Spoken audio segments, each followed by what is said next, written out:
Welcome to the deep dive. Today we're embarking on a really fascinating intellectual journey.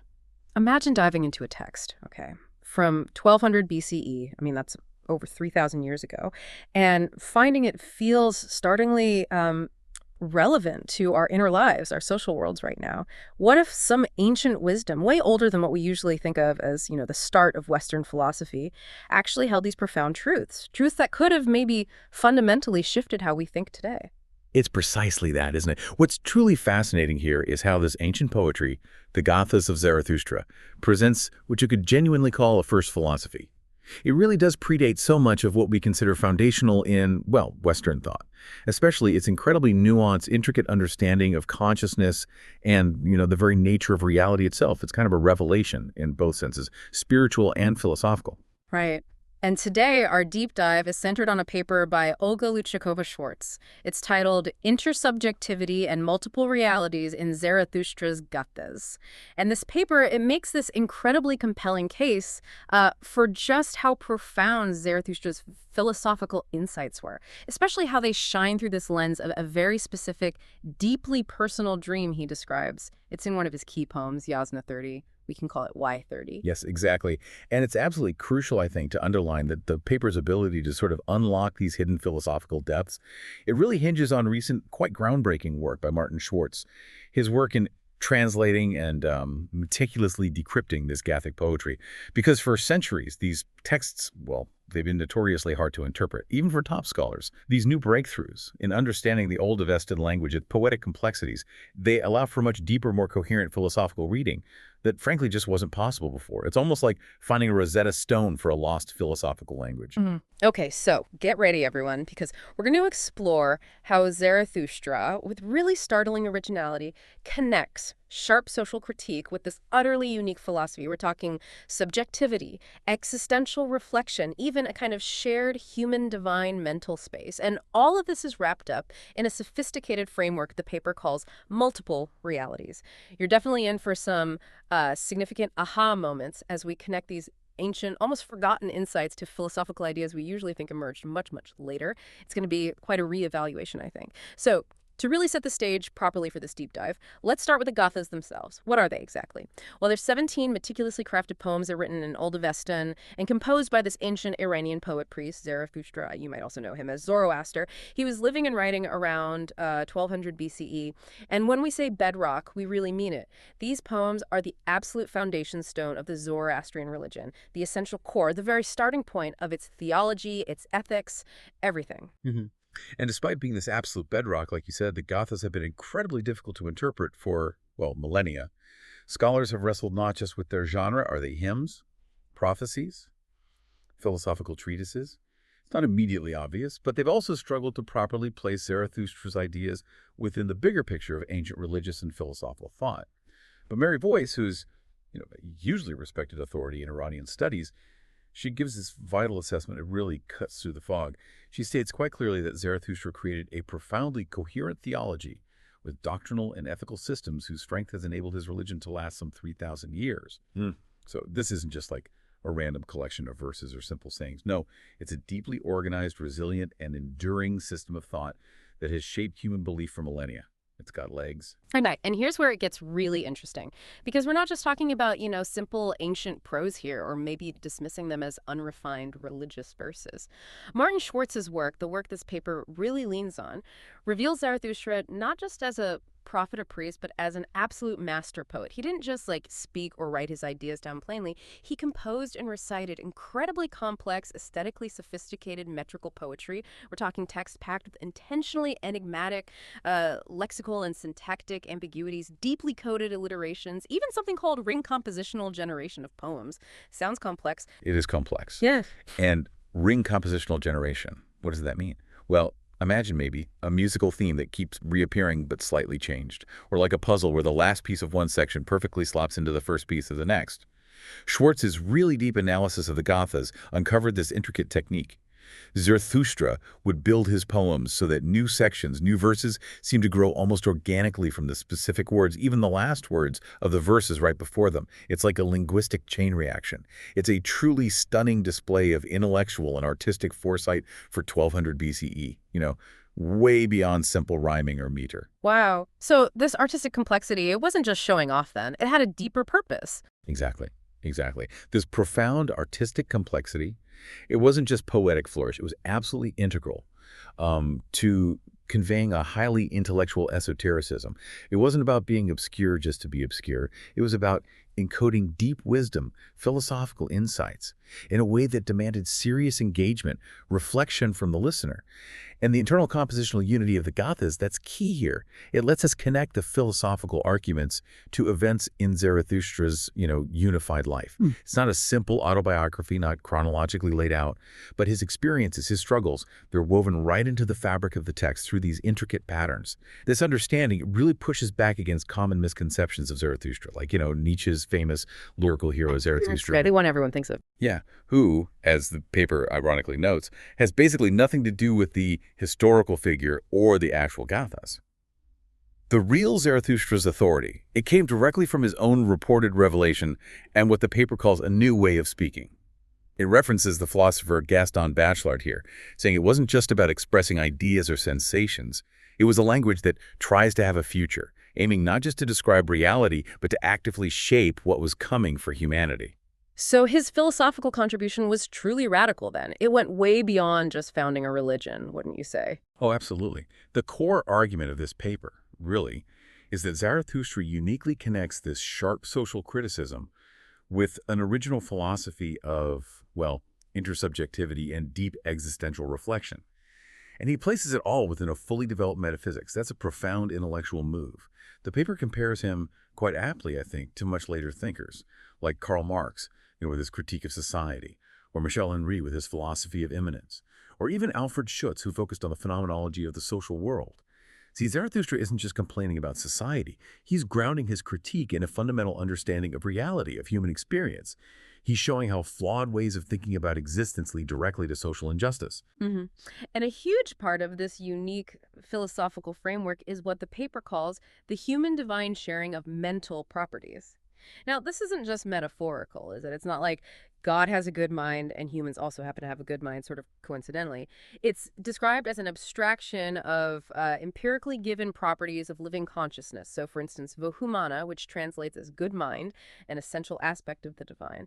It's also something profoundly present and active within us, within humans. There's a direct overlap, almost tangible, like a shared capacity. Precisely. That concept of shared mental properties is absolutely central. And Zarathustra's specific innovation here, his really radical move, was taking the origins of evil entirely outside of Godhead's domain. He attributes evil to two primordial spirits or impulses, one beneficent, spenta manu, and one maleficent, angra manu. This lays the groundwork for Zoroastrian dualism, where the choice between good and evil isn't just a moral suggestion, it's a fundamental, active, cosmic process. And this theological move, in turn, elevates human choices to this profound eschatological and doctrinal significance. Our choices aren't trivial. They aren't just about personal morality. They're cosmically important. They play a part in the grand unfolding of existence itself. Okay, this leads us into Zarathustra's really unique architecture of reality. The paper introduces this idea that he used the vehicle of multiple realities or ontological modes to handle his complex philosophy. And this idea, it resonates with later thinkers, right? Like Alfred Schutz, Henri Bergson, William James. They all described consciousness as constantly shifting between an indefinite number of different planes or layers of experience. It's not just one flat reality we live in. Exactly. And what a brilliant way to engage the listener or reader, right? The paper talks about Schutz's concept of tension of consciousness, which basically is the intensity of our attention, our engagement, directed at a particular aspect of life or a specific plane of experience. Zarathustra, as this master poet and deep thinker, intentionally tethers his listener's attention to these very shifts between planes. As he moves from one realm to another in his poetry, he reveals something new, something deeper about his characters, his concepts. With each shift, it's like a guided philosophical journey, pulling you into different levels of understanding. That makes a lot of sense. And table 2 in the paper, the one detailing characters inhabiting different planes of consciousness in the Gathic life world, that's incredibly helpful here. Can you elaborate a bit on these distinct realms and how the figures move between them? Absolutely. The table lays out several key realms. You've got the immediate, real, social world we all experience daily. Then there's the immanent psychological sphere, our inner world, thoughts, feelings. Beyond that, the realm of the absolute, containing the divine idea or ideal forms, ultimate truths. And finally, the sphere of the future afterlife, where ultimate destinies unfold. Now, what's really fascinating is how different characters, like the suffering soul of the cow, the guiding fashioner, best rightness, Asha Vihishta, the supreme being, wisdom the Lord, Mazdahura, good mind, Vahumana, Zarathustra himself, ordinary humans, even mythological figures, they don't just sit statically in one realm. No, they dynamically inhabit and cross these planes. For instance, divine characters. They can move freely between any of these planes, actively influencing them. Mortals, though, humans, are generally bound to their bodily existence within the existential, social, psychological realms. But their actions there have profound echoes in the divine and future realms. So our choices ripple outwards. Precisely. And the Gathas deliberately give very few sort of overt character descriptions. This sparseness maximizes that tension of consciousness for the listener. It builds suspense until real insight emerges, not from a description, but through their performances, their relationships across these different planes of reality. It's a kind of performative revelation. Okay, so if these characters are moving dynamically between planes, it raises a really important question. Is the deity, Mazda Ahura, a monad? And just to clarify for listeners, when we say monad, we mean a completely solitary, self-contained entity, totally independent, separate from everything else, like a self-sufficient atom of reality. Is Mazda Ahura like that? That's the crucial point, and the answer is emphatically no. If anything, Zarathustra's vision of Mazda Ahura is the polar opposite of that idea. In the Gathas, Mazda Ahura is decidedly not a monad. The deity announces itself in Yasna 29, not in isolation, but through dynamic dialogue, through active interrelation with other entities, like the suffering soul of the cow, the compassionate fashioner of the cow, the principle of best rightness, the aspect of good mind. And then significantly, Zarathustra himself joins this profound conversation. He becomes an active participant in this collective relational unfolding of divine purpose. It's not a top-down declaration. It's presented as a shared discovery, a relationship. Wow, that sounds incredibly different from what you might find in many other traditions, where divine ideas are often presented as, well, mere abstract concepts. You think of Ibn al-Arabi's visions of divine names as purely internal, maybe, or Sufitiku talking to death in the Upanishads. Often feels quite didactic, almost impersonal. But here, the paper points out, in the Gathas, divine ideas carry a direct reference to the living human mind. It's not some distant, purely conceptual thing. It's woven right into our lived experience. That is indeed a crucial distinction and a profound philosophical leap for 1200 BCE. The paper really stresses that, in Zarathustra's Gathas, the human subject is the Godhead's modus operandi. What does that mean? It means the human mind, our capacities, aren't just observers. We're active instruments, maybe even partners, in the divine plan. To illustrate, think about good mind choosing Zarathustra as an interlocutor. This isn't just random divine favor. It's because of Zarathustra's own good mind. See the connection? Ah, right, a correspondence. Exactly. There's a direct correspondence, a shared capacity, a responsive relationship.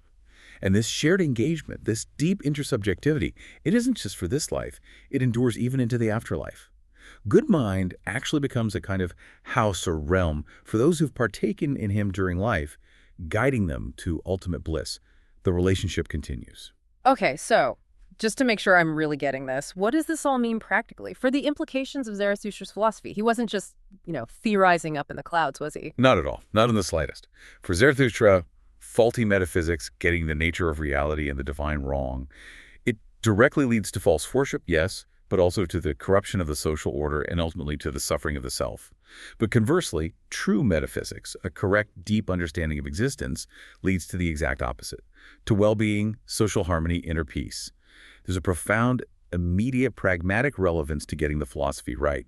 It's about how we live here and now. That makes perfect sense. And this is why Zarathustra pleads with God for teachings. You see it powerfully in Yasna 29 and 32, teachings that would dispel suffering by revealing the true status of things. He's seeking practical, transformative knowledge, not just abstract ideas. And to give some context for Yasna 30, the dream we're about to really dive into, it comes right after Zarathustra sought patronage for his new message, successfully got it, and then immediately faced intense jealousy and attacks from rival priests. He rebuts them forcefully in Yasna 32. So this dream in Y30, it isn't just some random vision or a poetic flourish. It brings these big abstractions of good and bad right down to their origin in the concrete reality of the subject. It provides the next step in this very real problem he's grappling with. It absolutely does. And to understand the cultural acceptance of such a deeply personal yet universally significant revelation, we need to consider the Hamoma ritual. It was widespread in Zarathustra's time. This ritual involved using entheogenic plants ceremonially. These were known to cause shifts from everyday awareness to a heightened religious experience, often described as attaining bliss or divine connection. This was a culturally recognized, accepted pathway to altered states of consciousness.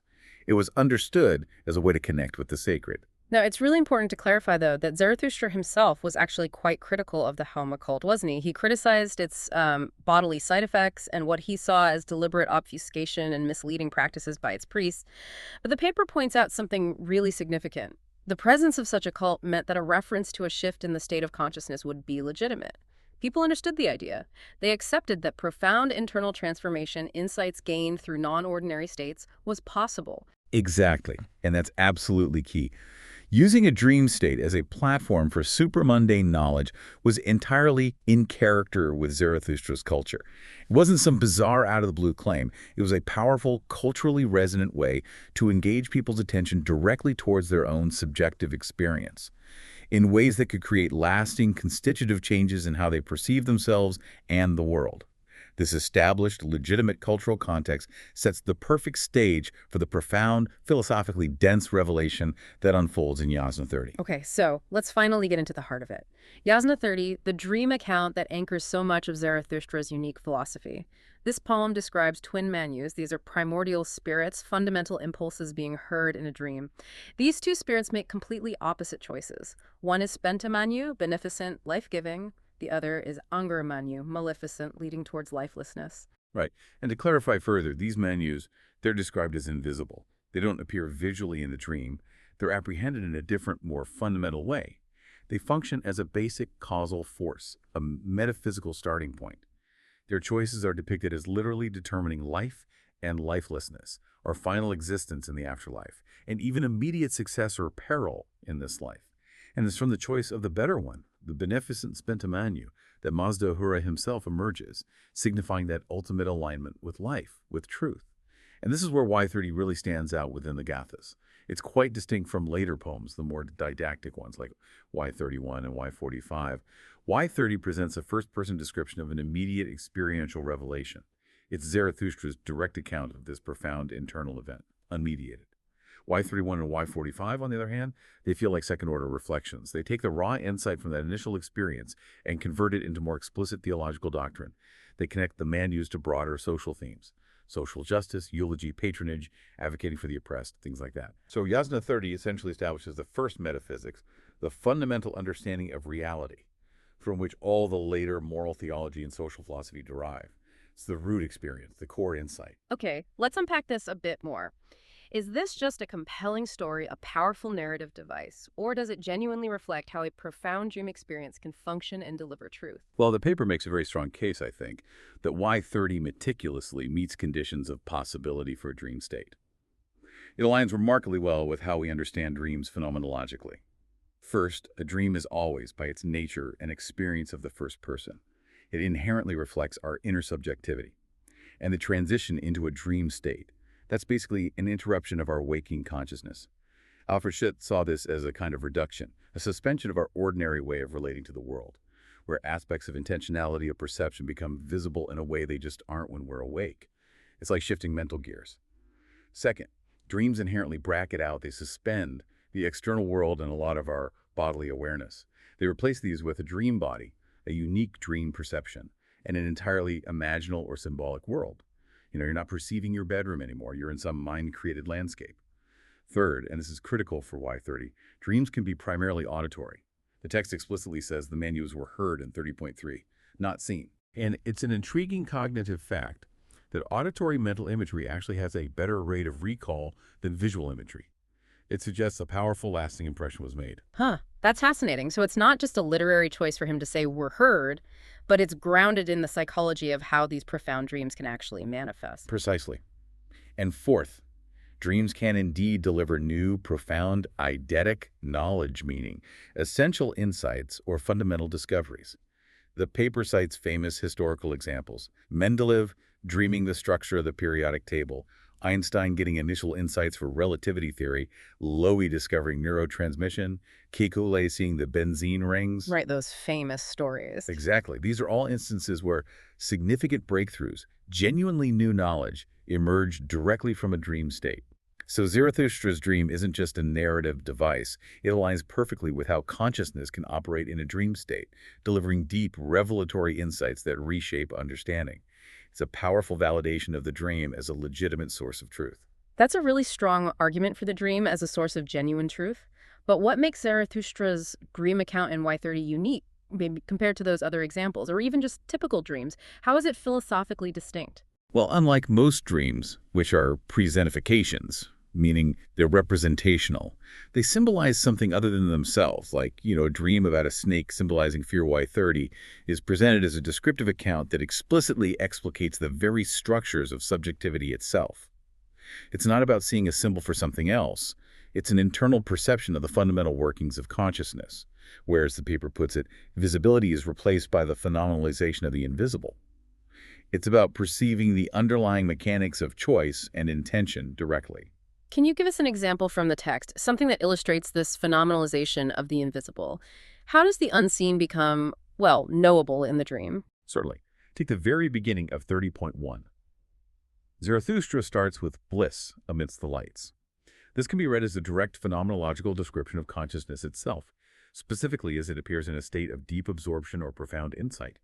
He's describing the state of mind, the inner quality of the experience, not some external scene. And then when he describes the menus, even though they're invisible, they are presented as the origins of foundational to all mental acts axiological intentions. Now, axiological intentions sounds complex, I know, but think of it as the fundamental impulses, the orientations, that drive our choices between what we see as good and bad, true or false, valuable or worthless. This immediate apprehension of these invisible foundational impulses creates that profound human-divine sharing of properties. And it sets up a dialectic between the visible, or in this case audible, and the invisible realms. Another unique aspect, as we touched on, is that passive voice. In 30.3, it explicitly says the menus were heard, not I saw, which he does use in other parts of the Gathas when describing visions, like in 43.5. This passive voice is incredibly significant, philosophically. It suggests that intentionality, the mind's directedness towards something, is being constituted out of a more basic proto-intentionality, in a sphere of passive synthesis. This fits the apprehensive mindset of dreams, where the I feels more passive, not actively creating or willing what appears. It supports the philosophical idea, you find it in thinkers like Michel Henry, that the invisible is actually the fundamental mode of appearing preceding our active ego-driven intentionality. So Zarathustra's dream isn't presented as an exercise in personal imagination or active projection. It aims at an immediate intuition of this foundational, invisible horizon where ethical choice originates. Okay, but this raises an important question. If there are no specific values named for what's good or bad, just these general beneficent and maleficent choices, does it become just abstract metaphysics? Does it lack real-world teeth? Not at all. That's a brilliant point to raise. Zarathustra ensures this isn't abstract by linking good and bad directly to their concrete consequences. In 30.4, the choices of the Spenta Menu, the beneficent spirit, explicitly lead to life, while the choices of the wrongful spirit lead directly to lifelessness. It's a stark existential difference.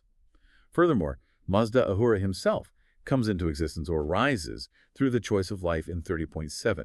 This signifies an ordination of things, a fundamental structuring of reality based on these primordial choices. It's not arbitrary. And if we connect this to 30.10, the acts of good mind, our acts, guided by a good mind, are presented as being in correlation or adequacy with the givenness of life.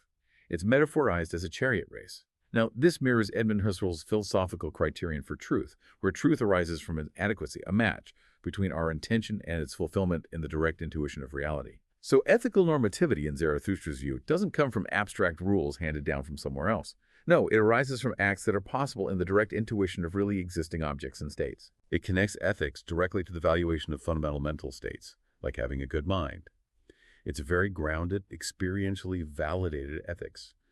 Truth and goodness are intimately tied to the lived reality of existence. Okay, let's break this down even further. The paper talks a lot about phenomenological reductions. What exactly are these, maybe in simpler terms? And how does Zarathustra use them, particularly in this dream, to reveal deeper truths? Right, reductions. In Husserl's philosophy, these aren't just like dry intellectual exercises. They are lived processes, things the subject experiences. Think of it maybe like peeling back layers of an onion or adjusting the focus on a camera lens to see the underlying structures of how we experience reality. When consciousness interrupts itself, say shifting from waking to dreaming or from everyday busyness to deep reflection, our perceptual field, our perspective, the whole way consciousness is given to us, it changes. These changes don't create new modes of existence. They reveal pre-existing modes that are always operating underneath, bringing them to certainty. Schutz, building on this, noted that these spontaneous switches between different planes of consciousness, which happen all the time, are in fact natural reductions. A dream is just one such profound leap, a spontaneous, deep interruption. Zarathushtra, by constantly referencing these shifts between planes throughout the Gathas, using the dream state, you could say, in lieu of ontologically focused reductions. It allows him to explore these fundamental structures of reality and consciousness in a way that's immediately accessible, experiential for his listeners. So it's a deliberate technique, almost a spiritual one, to strip away the surface layers and get at something much deeper, something foundational. But how does this relate to the ego? Because in Husserl's work, like the Cartesian meditations, the individual ego often seems to be the one doing the reduction, the center stage of consciousness. That's a key distinction, and it really highlights Zarathustra's radical originality here. While Husserl's ego might perform the reduction, Zarathustra's dream account actually seems aimed at suspending what Husserl called the ego sphere of ownness. It's a deliberate move away from the isolated, individual self as the primary place where truth is found. And here's where it gets truly revolutionary, I think. The paper explicitly states Zarathustra has absolutely no interest in the monadic ego. And just to remind listeners, a monad is that completely solitary, self-contained entity. So Zarathustra is not interested in the singular, isolated self as the ultimate source of knowledge or spirituality. This is a massive departure from so many mystical traditions, right? Especially those that focus on achieving union with the divine through purifying or expanding the individual self, where the I is still central. Indeed, it's a profound shift. To borrow phrasing inspired by the philosopher Emmanuel Levinas, Zarathustra's focus seems to be on an interpretive, phenomenological description of the rise and repetition of the face-to-face encounter, or the intersubjective relation at its precognitive core. It's not about the isolated self, it's about the fundamental interaction with the other, and how that shapes reality. But unlike Levinas, where alterity, the otherness of the other person, often remains kind of invisible or unknowable behind their face, Zarathustra's dream is explicitly not visual. Visuality is suspended. That suspension is presented as a necessary condition for accessing a more fundamental mode of appearing, one that precedes the visual and is more basic to existence. And that mode is the intersubjective. That passive grammatical voice were heard in Y30.3, it serves a dual purpose in making this shift happen. It doesn't just suspend visuality, it also actively directs the reductions towards the sphere of intersubjectivity. By using were heard instead of I heard or I saw, it actively removes the ego pole. It shifts the focus away from the individual dreamer's subjective experience towards a shared relational space. It's not about what I experience, but what is revealed in the interaction of others. Okay, so let me try and summarize that. By weakening the ego's presence, the dream shifts the whole scene into this purified sphere of intersubjectivity, of otherness. The dialogue of the man-muse isn't my internal monologue. It's not my individual choice being made. It's presented as a conversation between others, these two primordial spirits. And that conversation fundamentally shapes reality itself. That is a profoundly different way to think about where moral and existential truths come from, compared to our usual Western focus on the individual. It absolutely is. And this leads us to what the paper identifies as three distinct kind of nested levels of reduction achieved within Yasna 30. First, there's the reduction to the sphere of immanence. This is achieved simply by entering the dream state itself. The dream, while it belongs to the subject, initially suspends the external world, any overt theological agenda, until these supernatural entities are referenced.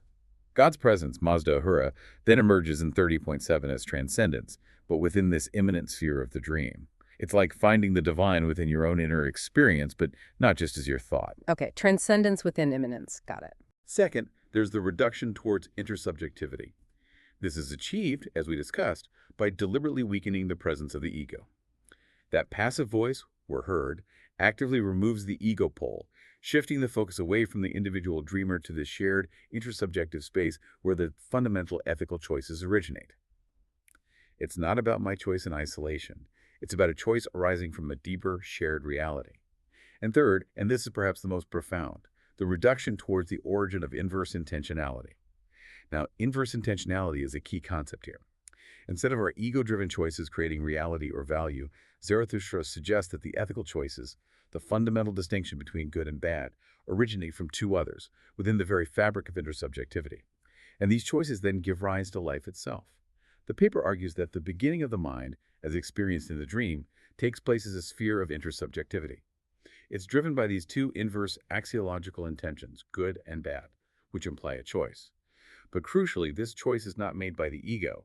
It's generated by two others as a condition originating within intersubjectivity itself. Wow. Okay, that's a mind-bending idea, isn't it? It feels radically different from most Western philosophical ideas about individual choice, where we're so used to the idea of the sovereign individual making free choices almost in a vacuum. Precisely.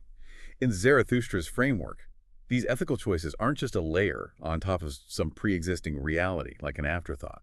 They are themselves the metaphysical foundation of life and lifelessness. And this profound duality extends right into the afterlife. The paper makes a really powerful point here. There is no positing of being at the root, but only axiological duality which is correlated with the givenness of life. This means the fundamental reality isn't some static, neutral being. It's an active, ethical duality that directly gives rise to existence itself. The choice is the foundation. Now, for theology, these reductions are incredibly significant. They show how the phenomenalization of the invisible, how the unseen becomes manifest, knowable, happens through the actualization of relationship, through ethical engagement. And they explain the fundamental human-divine relationship. They delineate the very limits of well-being and suffering in the world. And they establish the precise conditions under which the deity reveals itself. It's a relational theology, right from its deepest roots. So what does this mean, then, for our understanding of the divine and its presence? The spenta manu, the beneficent spirit. It essentially functions as an a priori condition, a prerequisite for the deity's self-revelation. It's not just a concept, it's described as a precursor to good mind, and Mazahura even rises or grows out of it, as the paper highlights from Yasna 31 and 43. This mirrors, maybe, how God's presence in our personal experience can feel like it grows from our own good choices, from aligning ourselves with that beneficent impulse. Exactly. And this specific approach, attributing revelation not to an isolated subjective experience, but to the intersubjective sphere and this idea of inverse intentional consciousness, this distinctly sets Zarathustra's theology apart from many other religious philosophies. Think of Vedanta, for instance, or various monistic mysticisms. They often posit the sameness, the ultimate unity of the human being in the absolute, achieved via pure singular subjectivity, getting rid of the illusion of separation to find the oneself. Here, in Zarathustra's vision, it's fundamentally about relationship, dialogue, and ethical choice, operating at the deepest, most foundational level of reality. It's a different starting point altogether. It really makes you ponder that concluding thought in the paper, doesn't it? If Zarathustra's philosophical message, in its authentic, intersubjective form, had actually continued and influenced later thought, well, the philosophies of consciousness could have developed in the manner of philosophies of intersubjectivity, and modern-day thinking would have had a very different history and outlook. Imagine how different our world, our ethics, our psychology might be if we started from a place where intersubjectivity, rather than the monadic ego, was seen as the foundational principle of existence. It's a powerful what-if that really reshapes how you look at history. So as we wrap up this truly profound deep dive, let's try and bring it back to the core insights. What we've explored today, I think, shows pretty unequivocally that Zarathustra's ancient poetry, the Gathas, it's so much more than just religious verse or a historical curiosity. It's a sophisticated, complex philosophical text. It reveals a truly unique concept of intersubjectivity, a world made of multiple realities, and a dynamic, deeply engaged human-divine relationship. It's a philosophy born from a dream, yes, but deeply grounded in the ethical fabric of existence. And at the very core of this, Yasna 30 stands out as this incredible phenomenological account of revelation. The reductions described within that dream, the weakening of the ego, the revealing of ethical choices that originate not from an isolated self, but in a shared intersubjective domain. These aren't just abstract philosophical games. They offer a concrete ancient framework for understanding how our choices, made within this fundamental duality of beneficent and maleficent impulses, quite literally shape life, how they influence our destiny, even into the afterlife. It's almost like a blueprint for understanding the very fabric of moral existence. Yeah. This deep dive, it really challenges us, doesn't it, to consider if an ancient text from 1200 BCE held such a nuanced, such a sophisticated understanding of consciousness, intersubjectivity, ethical causality. What other foundational philosophical insights might we be missing? What might we have overlooked in our modern discourse simply because they don't fit our neat historical narratives, or maybe because they clash with our prevalent, often egocentric biases in Western thought? It really raises an important question for each of us, I think. What if our modern focus, our almost obsessive focus sometimes, on the individual ego as the ultimate source of truth and action? What if that has actually obscured a deeper, more profound intersubjective truth? A truth about our own existence, about our moral fabric. A truth that maybe Zarathustra understood and articulated so powerfully thousands of years ago. Certainly a powerful thought to carry with here. A potential reevaluation of how we understand ourselves and really our place in the grand scheme of things.